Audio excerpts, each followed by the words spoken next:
नमस्कार बंधुगण बंधु माने पवित्र माघ पूर्णिमा एवं कुंभ संक्रांति उपलक्षे आपण मानकु समस्त को मोर हार्दिक शुभेच्छा एवं शुभ कामना। तेबे बंधु माने आजिर एही ज्योतिष कार्यक्रमटी समस्त सिंह राशि व्यक्ति विशेष मानक पई बहुत गुरुत्वपूर्ण अटे, बहुत ही खास अटे।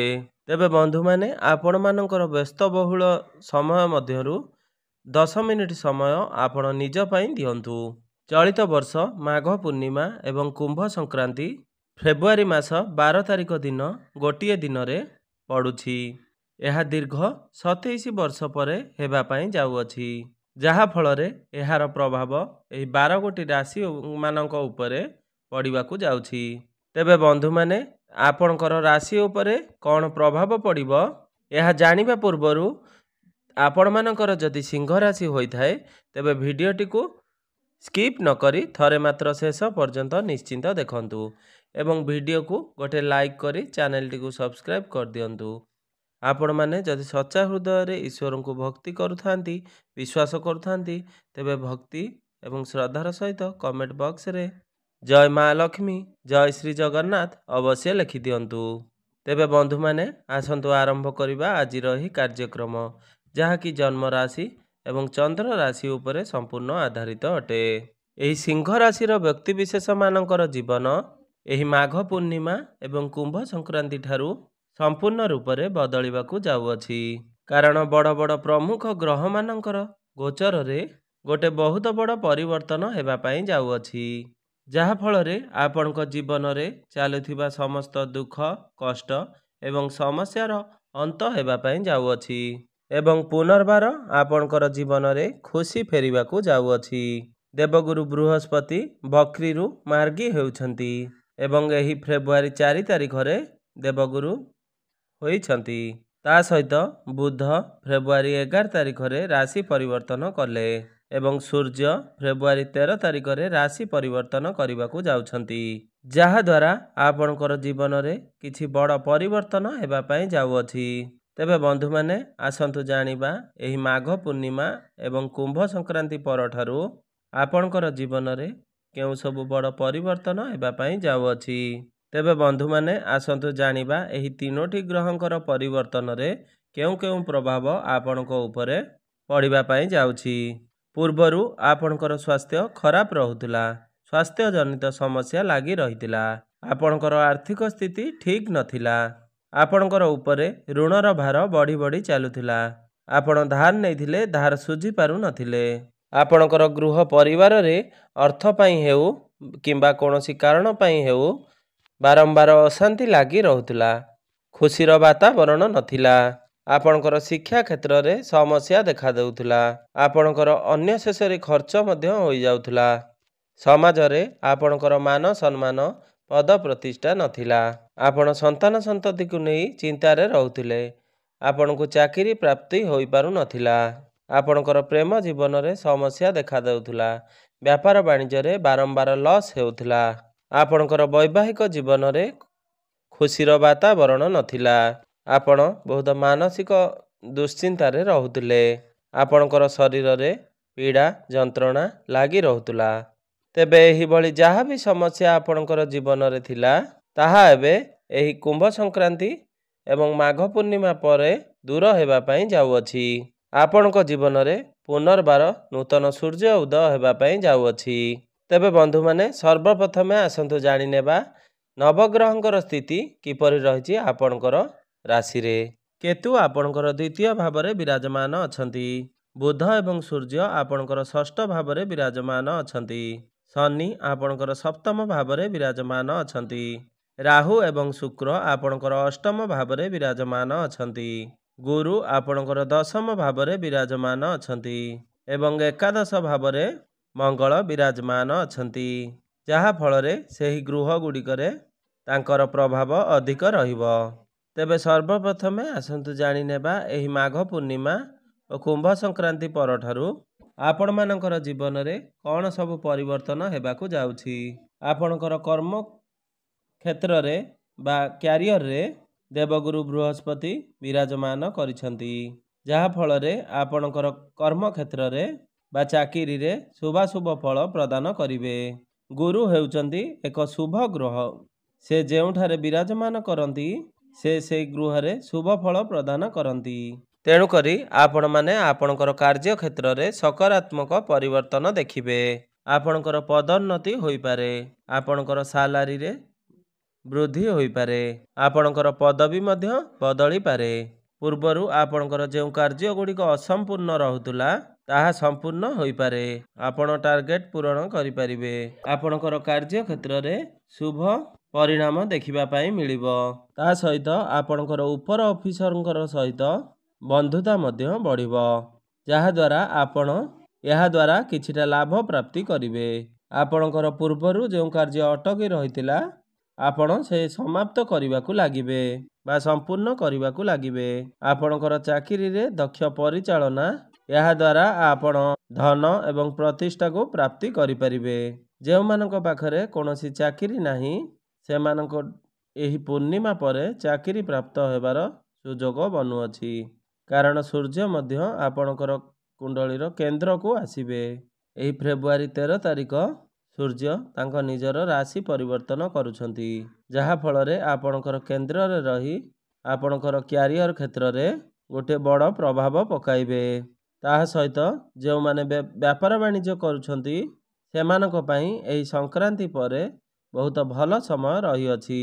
କାରଣ ମଙ୍ଗଳ ତାଙ୍କ ଲାଭର ଭାବରେ ବିରାଜମାନ କରିଛନ୍ତି। ମଙ୍ଗଳ ହେଉଛନ୍ତି ଊର୍ଜାବାନ ଏବଂ ପରାକ୍ରମର କାରକ ଗ୍ରହ, ଯାହାଫଳରେ ଆପଣ ଅଧିକ ପରିଶ୍ରମ କରୁଥିବେ। ଆପଣଙ୍କର ପରିଶ୍ରମ ବୃଦ୍ଧି ଘଟିବ, ଯାହାଫଳରେ ଆପଣଙ୍କର ଧନ ଆମଦାନୀ ବଢ଼ିଯିବ। ଆପଣଙ୍କର ବ୍ୟାପାରରେ ଯେଉଁ ଖରାପ ପରିସ୍ଥିତି ଚାଲୁଥିଲା ସେଥିରେ ମଧ୍ୟ ସୁଧାର ଆସିବ। ଆପଣଙ୍କର ଡେଲି ଇନକମ୍ରେ ଗ୍ରୋଥ୍ ହେବ। ଆପଣଙ୍କର ବ୍ୟବସାୟରେ ଇନକମ୍ ବଢ଼ିବା ହେତୁ ଆପଣ ଯେଉଁ ପୂର୍ବରୁ ଧାର କରଜ କରିଥିଲେ ତାହା ପରିଶୋଧ କରିବାରେ ସକ୍ଷମ ହେବେ। କାରଣ ଆପଣଙ୍କର ଷଷ୍ଠ ଭାବରେ ବୁଧ ଏବଂ ସୂର୍ଯ୍ୟ ଏକତ୍ର ବିରାଜମାନ ଅଛନ୍ତି। କୁଣ୍ଡଳୀର ଷଷ୍ଠ ଭାବଟି ରୋଗ, ଋଣ ଏବଂ ଶତ୍ରୁର ଭାବ ହୋଇଥାଏ।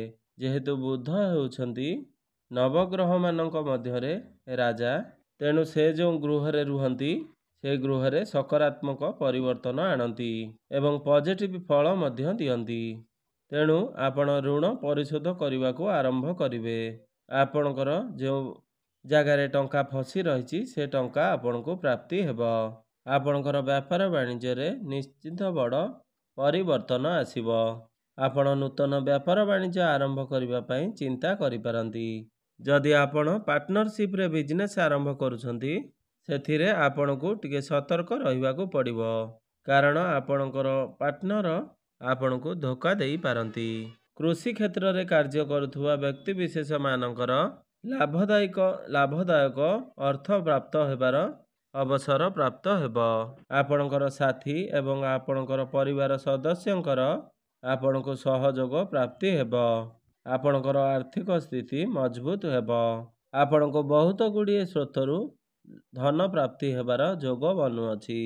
ଆପଣଙ୍କର ଆର୍ଥିକ ଅବସ୍ଥାରେ ଯେଉଁ ଖରାପ ପରିସ୍ଥିତି ଚାଲିଛି ସେଥିରେ ସୁଧାର ଆସିବ। ଆପଣଙ୍କର ବ୍ୟାଙ୍କରେ ଜମା ହୋଇଥିବା ରାଶି ଆପଣଙ୍କର ଭୌତିକ ସୁଖ ଏବଂ ସମ୍ପତ୍ତିରେ ବୃଦ୍ଧି ଘଟିବ। ରାହୁ ଏବଂ ଶୁକ୍ର ଆପଣଙ୍କର ଅଷ୍ଟମ ଭାବରେ ବିରାଜମାନ ଅଛନ୍ତି। ଅଷ୍ଟମ ଭାବଟି ହୋଇଥାଏ ଗୁପ୍ତ ଅର୍ଥର ଭାବ, ଗୁପ୍ତ ବିଦ୍ୟାର ଗୃହ। ତେଣୁ ଅଚାନକ ଆପଣଙ୍କୁ କିଛିଟା ଅର୍ଥ ପ୍ରାପ୍ତି ହୋଇପାରେ। ଆପଣ ଦେଖିବେ ଆପଣଙ୍କର ଅର୍ଥକୁ ସଠିକ୍ ମାର୍ଗରେ ଆପଣ ବିନିଯୋଗ କରିବେ। ସେୟାର ମାର୍କେଟ ହେଉ, ଷ୍ଟକ୍ ମାର୍କେଟ ହେଉ, ଲଟେରୀ ହେଉ କିମ୍ବା ଅନ୍ୟ କୌଣସି ଯୋଜନାରେ ଆପଣ ପୁଞ୍ଜି ବିନିଯୋଗ କରିବେ। ଆପଣ ଆପଣଙ୍କର ବ୍ୟବସାୟକୁ ବିସ୍ତାର କରିବା ବା ବଡ଼ କରିବା ପାଇଁ ଯେଉଁ ମନୋବଳ ବା ଚିନ୍ତାଧାରା ରହିଥିଲା ସେଥିରେ ମଧ୍ୟ ପରିବର୍ତ୍ତନ ଆସିବ। ଆପଣ ନୂତନ ସମ୍ପତ୍ତି କିଣିବାର ବହୁତ ଅଧିକ ସମ୍ଭାବନା ରହିଛି।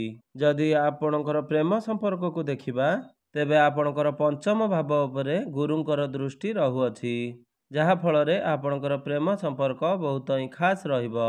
ଆପଣ ଆପଣଙ୍କର କ୍ରୋଧକୁ ଟିକେ ନିୟନ୍ତ୍ରଣରେ ରକ୍ଷା କରନ୍ତୁ। ଆପଣଙ୍କର ସାଥୀଙ୍କ ସହିତ ଆପଣ ଅଧିକ ସମୟ ଅତିବାହିତ କରନ୍ତୁ। ଏହାଦ୍ୱାରା ଆପଣଙ୍କର ପ୍ରେମ ସମ୍ପର୍କରେ ନିକଟତର ବଢ଼ିବ। ଆପଣ ବିଭିନ୍ନ ସୁଯୋଗ ମଧ୍ୟ ପାଇବେ ସୁଖ ସମୟ ଅତିବାହିତ କରିବାକୁ। ତା ଛଡ଼ା ଆପଣ ଯଦି ଆପଣଙ୍କର ପ୍ରେମ ସମ୍ପର୍କକୁ ବିବାହର ରୂପ ନେବାକୁ ଚାହୁଁଛନ୍ତି, ତେବେ ମଧ୍ୟ ଆପଣଙ୍କ ପାଇଁ ପ୍ରେମ ବିବାହ କରିବାର ସମ୍ଭାବନା ବନୁଅଛି। ଯଦି ବୈବାହିକ ଜୀବନ ଦେଖିବା, ତେବେ ବୈବାହିକ ଭାବରେ ଶନିଦେବ ବିରାଜମାନ ଅଛନ୍ତି ଏବଂ ଶନି ମାର୍ଚ୍ଚ 29 ଯାକେ ସେଠାରେ ରହିବେ। ଆପଣଙ୍କର ଦାମ୍ପତ୍ୟ ଜୀବନରେ ଆପଣଙ୍କର ଜୀବନସାଥୀ ଟିକେ କଠୋର ବ୍ୟବହାର କରିପାରନ୍ତି, କିନ୍ତୁ ଆପଣଙ୍କର ସମ୍ପର୍କରେ ପ୍ରେମ ଏବଂ ସମ୍ମାନର ବୃଦ୍ଧି ହେବ। ଆପଣଙ୍କର ସାଥୀ ଆପଣଙ୍କୁ ବୁଝିବାକୁ ଆରମ୍ଭ କରିବେ। ଆପଣଙ୍କର ପରିବାରରେ ଏଭଳି କିଛି ଘଟଣା ଘଟିବ, ଯାହାଫଳରେ ଆପଣଙ୍କର ଦାମ୍ପତ୍ୟ ଜୀବନରେ ଯେଉଁ କଳିଝଗଡ଼ା ଚାଲିଥିଲା, ତାହା ଆରାମରେ ଦୂର ହୋଇଯିବ। ଆପଣଙ୍କୁ ଅଧିକ ସମ୍ମାନ ମଧ୍ୟ ପ୍ରାପ୍ତି ହେବ। ଆପଣଙ୍କର ପ୍ରେମ ଏବଂ ରୋମାନ୍ସରେ ବୃଦ୍ଧି ଘଟିବ। ଆପଣ ଆପଣଙ୍କ ସାଥୀଙ୍କ ସହିତ କୌଣସି ଜାଗାକୁ ଯାତ୍ରା କରିପାରନ୍ତି। ଯଦି ଆମେ ଦେଖିବାକୁ ଯିବା, ତାହେଲେ ଆପଣଙ୍କର ପରିବାରରେ ସୁଖର ବୃଦ୍ଧି ଘଟିବ। ଆପଣଙ୍କର ପରିବାରରେ ସୁଖର ବୃଦ୍ଧି ଘଟିବ। ଆପଣଙ୍କର ପାରିବାରିକ ସ୍ଥିତିରେ ଉନ୍ନତି ଆସିବ। ଆପଣଙ୍କର ପରିବାରରେ ଯେଉଁ ମତଭେଦ ଭଳି ପରିସ୍ଥିତି ସୃଷ୍ଟି ହୋଇଛି, ସେଥିରେ ମଧ୍ୟ ସୁଧାର ଆସିବ। ଆପଣଙ୍କର ସନ୍ତାନ ସନ୍ତତିଙ୍କର ସୁଖରେ ବୃଦ୍ଧି ଘଟିବ। ଆପଣଙ୍କର ଭାଇ ଭଉଣୀମାନଙ୍କର ସହିତ ସମ୍ପର୍କ ମଧୁର ହେବ। ଆପଣଙ୍କର ଏହି ସମ୍ପତ୍ତି ବିବାଦ ଶେଷ ହୋଇଯିବ। ଆପଣ ଧାର୍ମିକ ଏବଂ ମାଙ୍ଗଳିକ କାର୍ଯ୍ୟର ସମ୍ପାଦନ ମଧ୍ୟ କରିପାରିବେ। ଆପଣଙ୍କର ଆଧ୍ୟାତ୍ମିକ କାର୍ଯ୍ୟ ପ୍ରତି ଆଗ୍ରହ ବଢ଼ିପାରେ। ପୂଜାପାଠ ଆଦି ଧାର୍ମିକ କାର୍ଯ୍ୟରେ ଆପଣ ରୁଚି ଦେଖାଇବେ। ଯଦି ଆମେ ଆପଣଙ୍କର ସ୍ୱାସ୍ଥ୍ୟକୁ ଦେଖିବା, ତେବେ ଏହି ମାଘ ପୂର୍ଣ୍ଣିମା ଏବଂ କୁମ୍ଭ ସଂକ୍ରାନ୍ତି ପରେ ଦେଖିବେ ଆପଣଙ୍କର ସ୍ୱାସ୍ଥ୍ୟ ବହୁତ ଭଲ ରହିବାକୁ ଯାଉଛି। ଆପଣଙ୍କର ସ୍ୱାସ୍ଥ୍ୟରେ ନେଇ ଯେଉଁ ଚିନ୍ତା ରହିଥିଲା, ସେସବୁରେ ଅନ୍ତ ଘଟିବ। ବିଶେଷ କରି ଆପଣଙ୍କର ପେଟ ଜନିତ ଯେଉଁ ସମସ୍ୟା ରହିଥିଲା, ଗ୍ୟାଷ୍ଟ୍ରିକ୍, ଡାଇବେଟିସ୍ ବା ଡାଇଜେସନରେ ଯେଉଁ ପ୍ରୋବ୍ଲେମ୍ ରହିଥିଲା, ତେବେ ତାହା ମଧ୍ୟ ଦୂର ହୋଇଯିବ। ଆପଣଙ୍କୁ କୌଣସି ଗୁରୁତର ରୋଗ ହେବାର ସମ୍ଭାବନା ବହୁତ କମ୍ ରହିଛି। ବନ୍ଧୁମାନେ, ମୋଟାମୋଟି ଭାବରେ ଦେଖିବାକୁ ଯିବା, ଏହି ମାଘ ପୂର୍ଣ୍ଣିମା ଏବଂ କୁମ୍ଭ ସଂକ୍ରାନ୍ତି ପରେ ଆପଣଙ୍କର ଜୀବନରେ ଗୋଟେ ବଡ଼ ପରିବର୍ତ୍ତନ ହେବ ଏବଂ ଏହି ପରିବର୍ତ୍ତନ ସକାରାତ୍ମକ ହେବ। ତେବେ ବନ୍ଧୁମାନେ, ଆପଣମାନଙ୍କର ଜୀବନ ମଙ୍ଗଳମୟ ହେଉ, ଏହା ହିଁ ଈଶ୍ୱରଙ୍କ ନିକଟରେ ମୋର ଏତିକି ପ୍ରାର୍ଥନା। ଧନ୍ୟବାଦ।